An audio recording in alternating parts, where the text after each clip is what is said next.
I hope you like oral. That's A-U-R-A-L. Get your mind out of the gutter. I am Jason Kleberg, this is Force 5, and today I'm going to give you 5 reasons you might want to check out the found footage horror film called Don't Look in the Dark, directed by Sam Freeman. Reason number 5, if you're into found footage films, this one takes the formula of found footage and turns it into something completely new.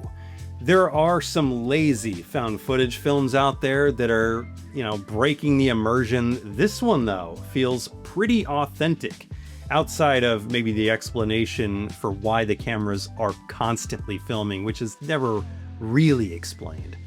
Actually, the film doesn't explain much at all, which I do think is a good thing.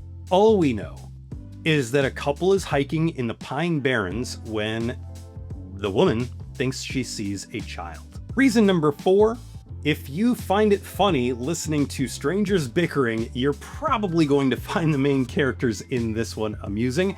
Both characters are extremely annoying to the point that you'll wonder why the heck they're having a baby together. It's like spending an hour with a pregnant woman and an even more insufferable Balky from Perfect Strangers. Reason number 3, if you liked Skinamarink, this is very much in the same vein. It's an extremely experimental horror film that will best be experienced with a crowd in a very dark theater or a very dark room, because I'd estimate that 65 to 70%, maybe even more, of the film is completely black.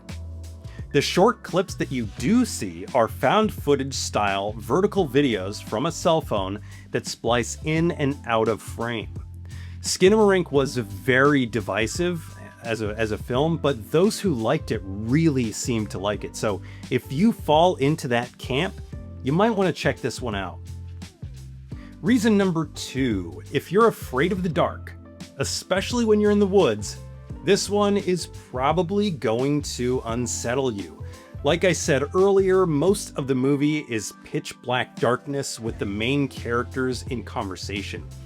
In early reviews, I've seen a lot of people say that that's the part that really got to them. So if you're afraid of the dark and you want that kind of experience, you want to be challenged, this should hit the spot.